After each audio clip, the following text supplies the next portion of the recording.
ಇತ್ತೀಚಿನ ಸಂಚಿಕೆಗಳನ್ನು ಜಾಹೀರಾತಿನ ಕಿರಿಕಿರಿ ಇಲ್ಲದೆ ನೋಡಿ.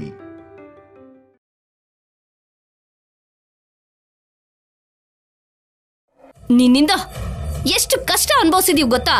ಪ್ರತಿ ಕ್ಷಣ ಸಾಯ್ತಾ ಬದುಕಿದೀವಿ. ನಾನು ಮತ್ತೆ ಈ ಮನೆಗೆ ಬರಬಾರ್ದು ಅನ್ಕೊಂಡೆ, ಆದ್ರೆ ನೀನ್ ಮತ್ತೆ ಈ ಮನೆಗೆ ಬರೋ ಹಾಗೆ ಮಾಡ್ದೆ. ನನ್ನನ್ನ ಶೌರ್ಯ ಪ್ರಾಣಕ್ಕಿಂತ ಹೆಚ್ಚಾಗಿ ಪ್ರೀತಿಸ್ತಿದ್ದ, ಅವನನ್ನ ಮರೆಯಲ್ಲ ಅನ್ಕೊಂಡಿದ್ದೆ. ಆದ್ರೆ ಶೌರ್ಯ ನಿನ್ ಸೆರ್ಗ್ ಹಿಡ್ಕೊಂಡು ಓಡಾಡೋ ಹಾಗೆ ಮಾಡ್ಕೊಂಡಿದ್ಯಾ. ಈ ವಿಷಯದಲ್ಲಿ ನಂಗೆ ತುಂಬಾ ದೊಡ್ಡ ಶಾಕ್ ಆಗಿದೆ. ಜಾತ್ರೆಯಲ್ಲಿ ನಿನ್ನ ಕತ್ತಲಿ ತಾಳಿ ಕಾಣಿಸ್ದಾಗ ನನಗೆ ನಿನ್ನ ಸಾಯಿಸ್ಬೇಕು ಅನ್ನೋಷ್ಟು ಕೋಪ ಬಂದಿತ್ತು. ಹೇಗಾದ್ರೂ ನಾನು ಈ ಊರು ಬಿಟ್ಟು ಹೋಗೋ ಅಷ್ಟರಲ್ಲಿ ನಿನ್ನ ಶೌರ್ಯನ ಬೇರೆ ಮಾಡ್ಬೇಕು ಅಂತ ತುಂಬಾ ಟ್ರೈ ಮಾಡಿದೆ. ಅಂಡ್ ನಿಂಗೊಂದು ವಿಷಯ ಗೊತ್ತೋ ಇಲ್ವೋ, ನಿನ್ನ ಹೆಸರಲ್ಲಿ ಬಂಗಾರ ಸೀರೆ ತಗೊಂಡು ಹೋಗಿದ್ ಕೂಡ ನಾನೇ.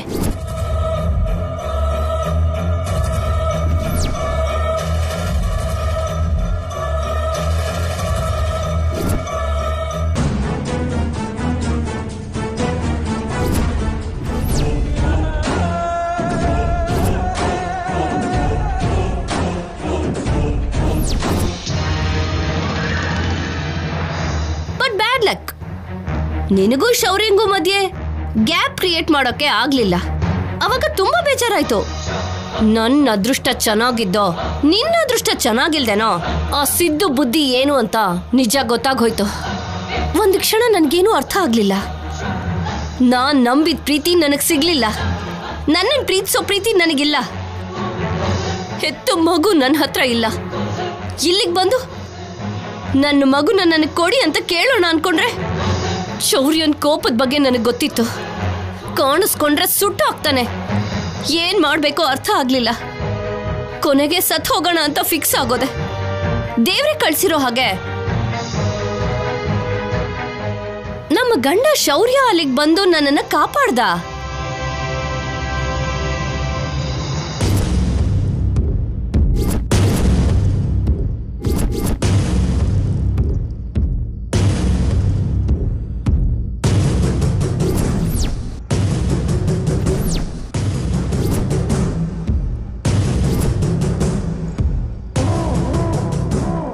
ಆಗ್ಲೇ ಫಿಕ್ಸ್ ಆದೆ ಶೌರ್ಯನ್ ಮನ್ಸಲ್ಲಿ ನನ್ ಮೇಲೆ ಇನ್ನೂ ಪ್ರೀತಿ ಇದೆ ಅಂತ. ಅದನ್ನ ಯೂಸ್ ಮಾಡ್ಕೊಂಡು ಮತ್ತೆ ನನ್ನ ಸ್ಥಾನಕ್ಕೆ ನಾನು ಬರಬೇಕು ಅಂತ.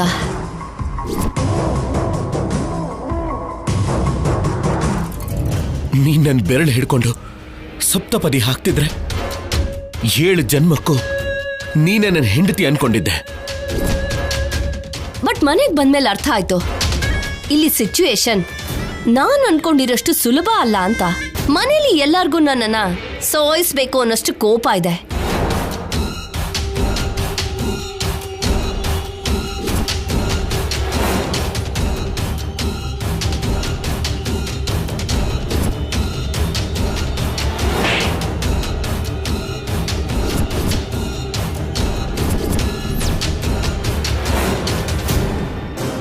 ತಕ್ಷಣ ನನ್ನ ಗೇಮ್ನ ನಾನು ಸ್ಟಾರ್ಟ್ ಮಾಡಿದೆ.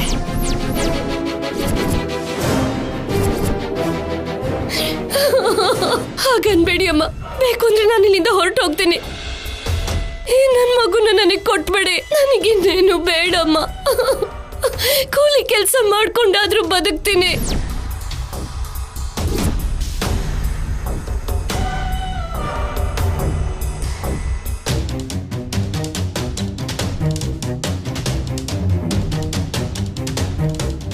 I like your expression. ಪಾಪ, ನಿನಗೇನು ಅರ್ಥ ಆಗ್ಲಿಲ್ಲ ಅಲ್ಲ? ನಾನಿವಾಗ ನಿಜವಾಗ್ಲೂ ಸಾಯೋದಕ್ಕೆ ಹೋಗಿದ್ದೆ ಅಂತ ಶೌರ್ಯನ್ ಜೊತೆಗೆ ನೀನು ಕೂಡ ಅನ್ಕೊಂಡೆ ಅಲ್ವಾ? ಅದೆಲ್ಲ ಪ್ಲಾನ್.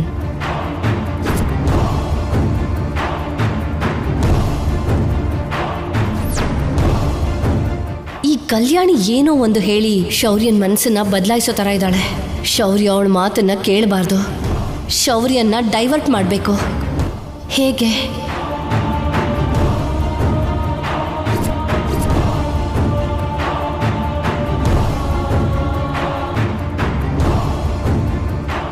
ಲಾಭ ಇಲ್ಲ. ಶೌರ್ಯನ ಗಟ್ಟಿಯಾಗಿ ನಂಬಿಸ್ಬೇಕು.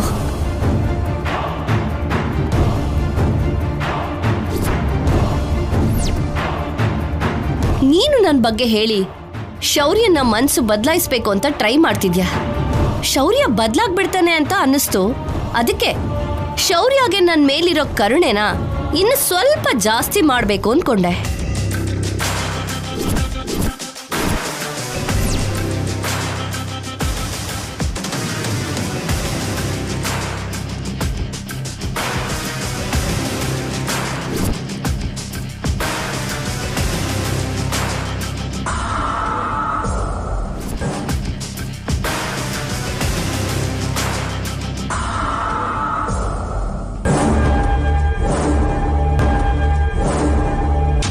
ಏನು ನಾನ್ ಕೊಟ್ಟಿರೋ ಶಾಕ್ಗೆ ಮೈಂಡ್ ಬ್ಲಾಕ್ ಆಯ್ತಾ?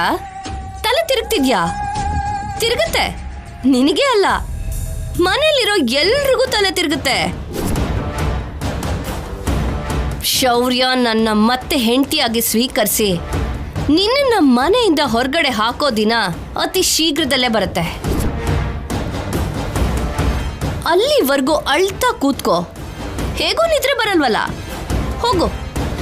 ಹೋಗಮ್ಮ ಕಲ್ಯಾಣಿ, ಮೊದ್ಲೇ ಚಿಕ್ಕ ಹುಡುಗಿ ಅಲ್ವಾ, ಹೋಗು.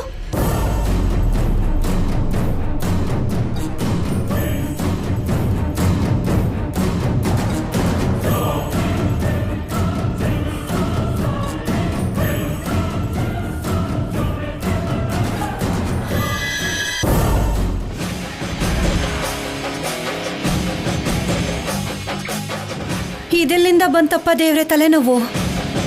ಆ ಮಾಯಗಾತಿ ಮತ್ತೆ ನಮ್ಮನೆಗೆ ಕಾಲಿಟ್ಟಿದ್ದಾಳೆ.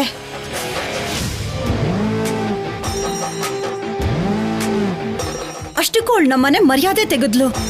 ನನ್ನ ಶೌರ್ಯನು ನೋಡಿದ್ರೇನೆ ಹೆದರ್ಕೋತಿದ್ಲು. ಅಂಥವಳಿಗೆ ಅಷ್ಟು ಧೈರ್ಯ ಹೇಗ್ ಬಂತು ಅಂತಾನೆ ಅರ್ಥ ಆಗ್ತಿಲ್ವೇ. ಈ ಮನೇಲಿ ಈಗಾಗ್ಲೇ ಆ ಕಲ್ಯಾಣಿ ತಲೆನೋವು ಜಾಸ್ತಿ ಆಗಿತ್ತು.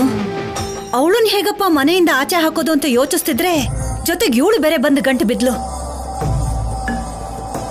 ಇಬ್ಬರನ್ನು ಒಟ್ಟಿಗೆ ಮನೇಲಿ ನೋಡ್ತಾ ಇದ್ರೆ ನನ್ನ BP ಜಾಸ್ತಿ ಆಗ್ತಿದೆ. ಇವರಿಬ್ಬರನ್ನು ಈ ಮನೆಯಿಂದ ಹೇಗಪ್ಪ ಆಚೆ ಹಾಕೋದು ದೇವ್ರೇ? ಇವಾಗ ನಿನ್ ಮನ್ಸು ನೆಮ್ಮದಿಯಾಗಿದೆ ದಮಯಂತಿ. ನೀನ್ ಅನ್ಕೊಂಡ್ ಹಾಗೆ ಮನೆಯಲ್ಲಿ ಯಾರಿಗೂ ನೆಮ್ಮದಿನೇ ಇಲ್ದಿರೋ ಹಾಗೆ ಮಾಡ್ದೆ.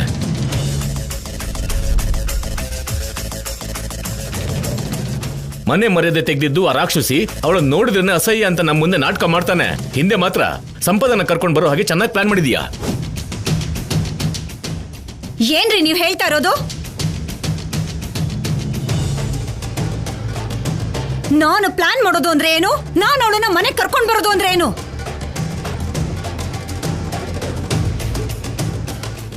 ನೀನು ಗಂಟ್ಲು ಹರ್ಕೊಂಡು ಕಿರ್ಚಾಡಿದ ತಕ್ಷಣ ನಿಜ ಸುಳ್ಳಾಗೋದಿಲ್ಲ ದಮಯಂತಿ.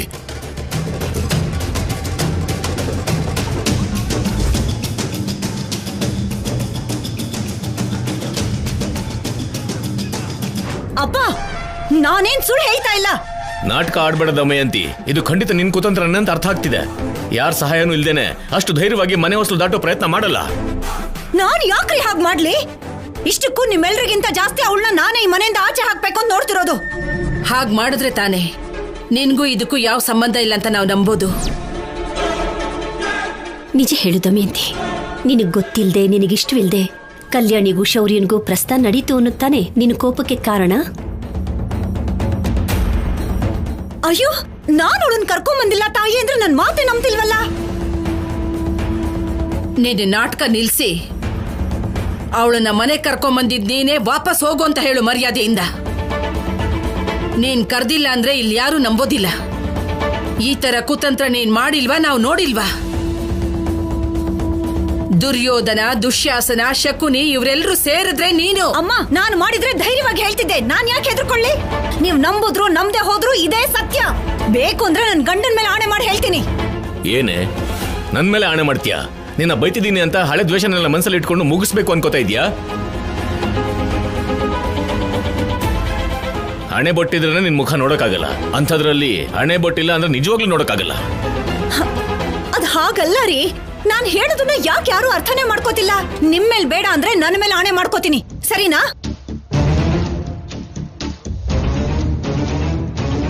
ಈಗ್ಲಾದ್ರೂ ನನ್ ಮಾತನ್ನ ನಂಬ್ತೀರಾ? ಇನ್ನೂ ನೀವು ನಂಬಲಿಲ್ಲ ಅಂದ್ರೆ ನಾನು ಸತ್ತು ನಂಬಿಸ್ಬೇಕು ಅಷ್ಟೇ.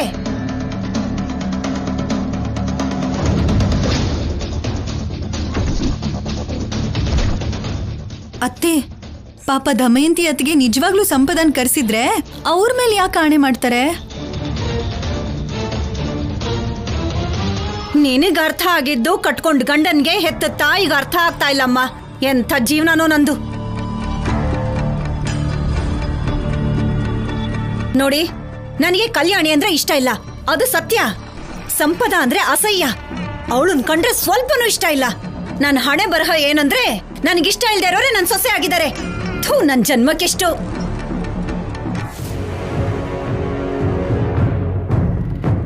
ದಮಯಂತಿ ಮಾತು ಕೇಳ್ತಿದ್ರೆ ಸಂಪದ ಈ ಮನೆಗೆ ಬರೋದ್ರಲ್ಲಿ ಇವಳು ಕೈವಾಡ ಇಲ್ಲ ಅಂತ ಅನ್ನಿಸ್ತಿದೆ ರೀ.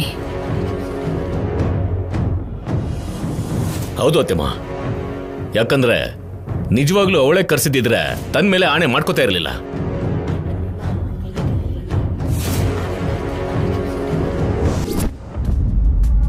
ನಮ್ಮಮ್ಮ ಮೀನಾಕ್ಷಮ್ಮಂಗೆ ಸಂಪದ ಮನೆಗ್ ವಾಪಸ್ ಬಂದಿದ್ದಾಳೆ ಅಂತ ಗುಡ್ ನ್ಯೂಸ್ ಹೇಳ್ಬೇಕು. ಸಂಪದ ಇಲ್ಲಿಗೆ ಬಂದಿದ್ದಾಳೆ ಅಂತಂದ್ರೆ ಸಿದ್ದು ಅವಳನ್ ಬಿಟ್ಬಿಟ್ಟಿದ್ದಾನೆ ಅಂತ ಅರ್ಥ ಅಲ್ವಾ?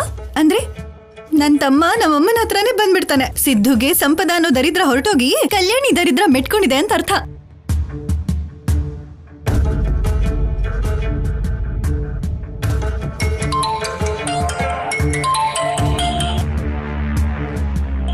ಇವಳೇನು ಇಷ್ಟು ಬೆಳಿಗ್ಗೆನೆ ಫೋನ್ ಮಾಡ್ತಿದ್ದಾಳೆ? ಹಲೋ ಅಮ್ಮ, ನಿನ್ಗೊಂದ್ ಗುಡ್ ನ್ಯೂಸ್ ಹೇಳ್ತೀನಿ, ನನ್ಗೇನ್ ಕೊಡ್ತೀಯಾ? ಬೆಳಿಗ್ಗೆನೆ ತಮಾಷೆ ಮಾಡ್ತಿದ್ಯಾ? ಇದು ಸಾಧಾರಣ ಗುಡ್ ನ್ಯೂಸ್ ಅಲ್ಲ ಅಮ್ಮ. ನಿಂಗ್ ಗೊತ್ತಾದ್ರೆ ಖುಷಿಯಲ್ಲಿ ತೇಲಾಡ್ತೀಯಮ್ಮ. ನಾನ್ ನಿನಗ್ ಕೇಳ್ದೇನೆ ನೀನೇ 1 ಕೋಟಿ ರೂಪಾಯಿ ತಗೋಂತೀಯ. ಹೌದಾ? ಹಾಗಾದ್ರೆ ಹೇಳು, ನಾನ್ ಕೊಡ್ತೀನಿ ಅಂತ ನಿನಗ್ ನಂಬಿಕೆ ಇದ್ಯಾ? ನಿನಗ್ ವಿಷಯ ಗೊತ್ತಾದ್ರೆ ಆಕಾಶ ಇಷ್ಟೇ ಯಾಕಿದೆಯೋ ನನ್ನೈ ನೆನ್ನೆ ಅಂತ ಹಾಡಾಡ್ಕೊಂಡು ಕುಂಡಾಡ್ಬಿಡ್ತೀಯ. ಬೆಳಿಗ್ಗೆನೆ ನನ್ ತಲೆ ತಿಂದೆ, ಅದೇನು ಅಂತ ಹೇಳೆ.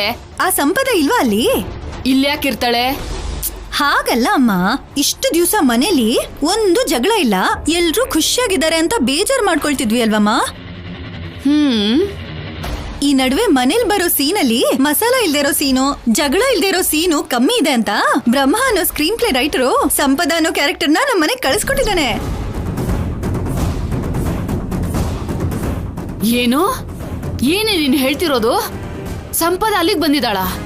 ಹೌದಮ್ಮ, ನೀನ್ ಶಾಕ್ ಆದೆ ಅಲ್ವಾ? ನನಗ್ ಗೊತ್ತಿರೋ ಹಾಗೆ ಆ ಸಂಪದಾಗೂ ಸಿದ್ದುಗೂ ಜಗಳ ಆಗಿರ್ಬೇಕು, ಅದಕ್ಕೆ ಕಳಿಸ್ಬಿಟ್ಟಿದ್ದಾನೆ. ಅವನು ಕೂಡ ನಿನ್ನ ಹತ್ರನೇ ಬಂದ್ಬಿಡ್ತಾನೆ. ಸಿದ್ದು ವಿಷಯ ಬಿಡೆ, ಆದ್ರೆ ಆ ಸಂಪದ ಮನೆಗ್ ಬಂದಾಗ ಆ ಶೌರ್ಯ ಅವಳನ್ನ ಸಾಯಿಸ್ಲಿಲ್ವಾ? ಅವ್ನ್ ಸಾಯಿಸ್ಬಿಟ್ಟಿದ್ರೆ ನಾನೇ ಖುಷಿ ಪಡ್ತಿದ್ದೆ ಅಮ್ಮ. ನಿಜವಾದ ಟ್ವಿಸ್ಟ್ ಏನಂದ್ರೆ ಆ ಶೌರ್ಯನೇ ಅವಳನ್ ಮನೆಗ್ ಕರ್ಕೊಂಡ್ ಬಂದಿದ್ದಾನೆ. ಅಂದ್ರೆ ಆ ಮನೇಲಿ ಯಾರು ಏನು ಹೇಳಿಲ್ವಾ? ಜಗಳ ಮಾಡ್ಲಿಲ್ವಾ? ಜಗಳ ಮಾಡ್ಲಿಲ್ವಾ ಅಂತಂತಿದ್ಯಲ್ಲಮ್ಮ. ಎಲ್ರೂ ಸೇರ್ಕೊಂಡು ಆ ಸಂಪದ ಮೇಲೆ ಆ ಶೌರ್ಯನ್ ಮೇಲೆ ಕೋಪದಲ್ಲಿ ಎಗರಾಡಿ ದೊಡ್ಡ ಯುದ್ಧನೇ ನಡೆದೋಯ್ತು ಗೊತ್ತಾ? ಆದ್ರೆ ಶೌರ್ಯ ಮಾತ್ರ ಸಂಪದ ಯಾರಿಗಿಷ್ಟ ಇರ್ಲಿ ಇಲ್ದೇ ಇರ್ಲಿ ಈ ಮನೇಲೇ ಇರ್ತಾಳೆ ಅಂತ ಹೇಳ್ಬಿಟ್ಟ.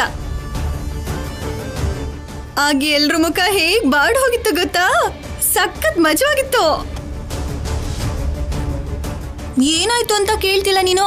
ಯಾಕೆ ಅಂತ ಕೇಳಮ್ಮ. ಯಾಕೆ? ಯಾಕಾ? ಸಂಪದ ಯಾವ್ದೋ ದೊಡ್ಡ ಪ್ಲಾನ್ ಹಾಕೊಂಡೇ ಬಂದಿರ್ತಾಳೆ. ಇಲ್ಲಿರೋರ್ನ ಎಲ್ರನ್ನೂ ಚೆನ್ನಾಗಿ ಆಟ ಆಡಿಸ್ತಾಳೆ ಅಂತ ಅನಿಸ್ತಿದೆ. ಆ ಸಂಪದ ನಿಜವಾದ ಹೆಂಡತಿ ಆಗ್ತಾಳೆ, ಕಲ್ಯಾಣಿ ಡಮ್ಮಿ ಹೆಂಡತಿ ಆಗ್ತಾಳೆ ಅಂತ ಎಲ್ರಿಗೂ ಒಂದೇ ಸಮ ಟೆನ್ಷನ್ನು. ಅಮ್ಮ, ಹೇಗಿದೆ ಗುಡ್ ನ್ಯೂಸು? ನಾನು ಎಷ್ಟು ಹೇಳಿದ್ರು ಆ ಸಿದ್ದು ನನ್ ಮಾತೇ ಕೇಳಲಿಲ್ಲ. ಇವಾಗ ಇದನ್ನೆಲ್ಲ ಹೇಳ್ತೀನಿ, ಬದ್ಲಾಗ್ತಾನೇನೋ.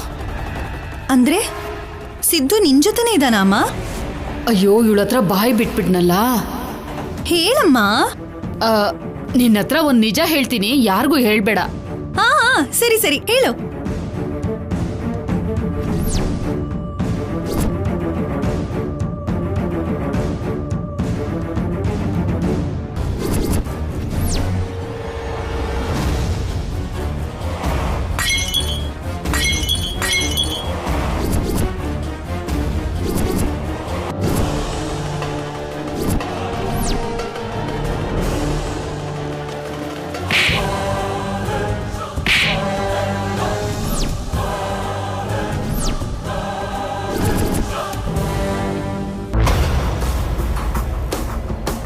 ನೀನು ಅಗತ್ಯ ಇಲ್ಲ, ನಿನ್ ಪ್ರೀತಿನೂ ಅಗತ್ಯ ಇಲ್ಲ.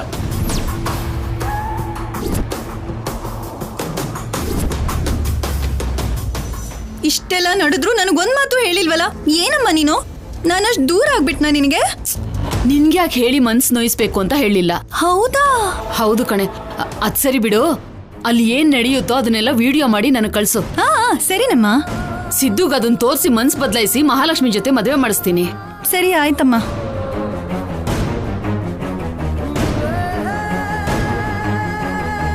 ಸಂಪದ ಶೌರ್ಯ ಏನ್ ಮಾಡಿದ್ರು ಸರಿ, ಅದನ್ನ ವಿಡಿಯೋ ಮಾಡಿ ಸಿದ್ದು ಕಳ್ಸಿದ್ರೆ ಆವಾಗ ಅವ್ನು ಬದಲಾಗ್ತಾನೆ.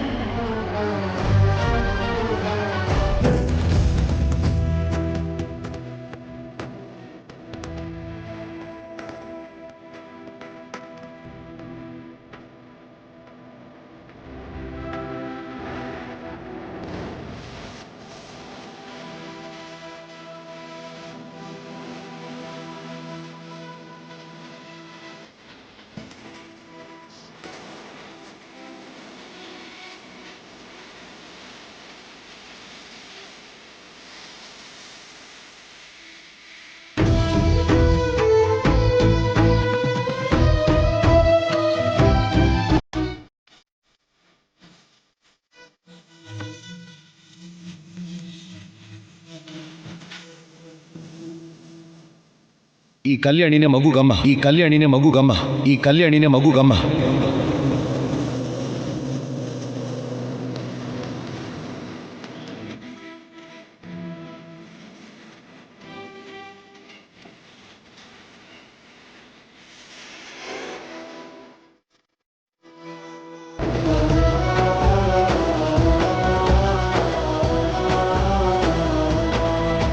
ಎಲ್ರೂ ಹೇಳ್ತಾ ಇರ್ತಾರೆ ಒಂದು ಗಂಡಸಿನ ಗೆಲುವು ಹಿಂದೆ ಒಂದು ಹೆಂಗಸಿರ್ತಾಳೆ ಅಂತ.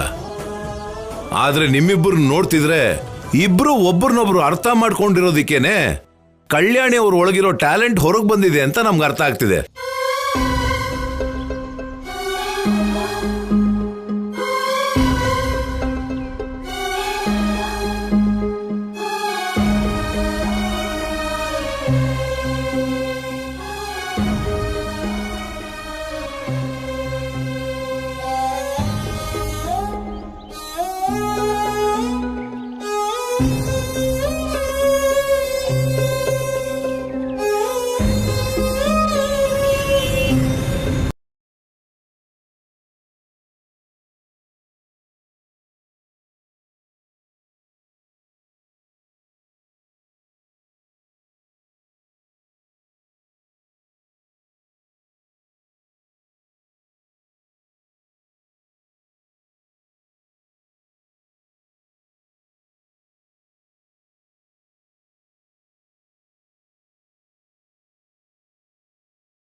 ಅವಳಿಗೋಸ್ಕರನ ಈ ಕಣ್ಣೀರು? ಸಂಪದಾಗೆ ನಾನಂದ್ರೆ ಪ್ರಾಣನಮ್ಮ. ನನ್ನನ್ನು ತುಂಬಾ ಪ್ರೀತಿಸಿದ್ಲು.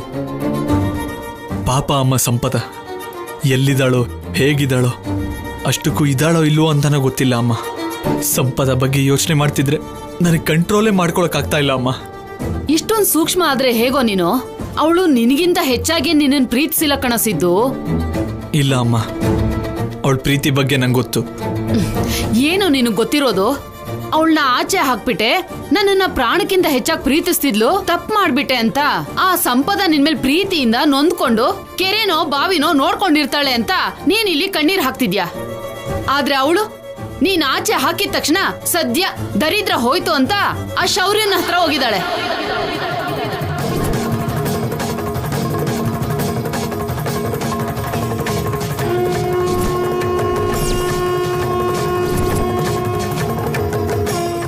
ಆ ಶೌರ್ಯ ಏನು ಮಾತಾಡದೆ ಮಹಾರಾಣಿ ತರ ನೋಡ್ಕೋತಿದ್ದಾನೆ. ನೋ, ನಾನ್ ನಂಬಲ್ಲ ಅಮ್ಮ. ನೀನ್ ಸುಳ್ಳು ಹೇಳ್ತಾ ಇದ್ಯಾ. ನಿನಗ್ ಸುಳ್ಳು ಹೇಳೋ ಅವಶ್ಯಕತೆ ನನಗೇನಿದೆ? ನನ್ ಮೇಲ್ ನಂಬಿಕೆ ಇಲ್ಲ ಅಂದ್ರೆ ನಿಮ್ಮ ಅಕ್ಕನಿಗೆ ಫೋನ್ ಮಾಡಿ ಕೇಳು, ನಿಜ ಏನು ಗೊತ್ತಾಗುತ್ತೆ. ಅವಳಿಗೆ ನಿನ್ ಮೇಲೆ ಇರೋ ಪ್ರೀತಿಗಿಂತ ಅವಳ ಮಗನ್ ಮೇಲೆ ಆ ಶೌರ್ಯನ್ ಮೇಲೆ ಪ್ರೀತಿ ಜಾಸ್ತಿ. ಅದಕ್ಕೆ ಯಾವಾಗ ನೋಡಿದ್ರು ಶೌರ್ಯ ಎಷ್ಟು ಪ್ರೀತಿ ಮಾಡ್ತಿದ್ದ, ಎಷ್ಟು ಚೆನ್ನಾಗಿ ನೋಡ್ಕೋತಿದ್ದ ಅಂತ ಹೇಳ್ತಾ ಇದ್ಲು. ಇಷ್ಟಾದ್ರೂ ನಿನ್ ತಲೆಗೆ ಹೋಗ್ತಾ ಇಲ್ವಲ್ಲ ಇದು? ಅವಳೇನೋ ಶೌರ್ಯ ಜೊತೆ ಯುವರಾಣಿ ತರ ಇದ್ದಾಳೆ, ಅವಳನ್ನ ನೆನ್ಸ್ಕೊಂಡು ಕಣ್ಣೀರ್ ಹಾಕ್ತಾ ಕೂತಿದ್ಯಾ. ಶೌರ್ಯ ಯಾರತ್ತೆ?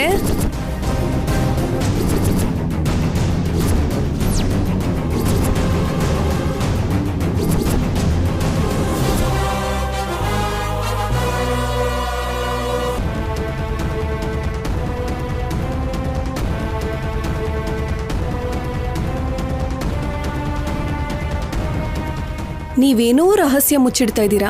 ಸಂಪದಕ್ಕ ಎಲ್ಲಿ ಹೋಗಿದ್ದಾಳೆ? ಅಷ್ಟಕ್ಕೂ ಶೌರ್ಯ ಯಾರು? ಸಂಪದಕ್ಕ ಅಲ್ಲಿಗೆ ಹೋಗಿದ್ದಾಳ?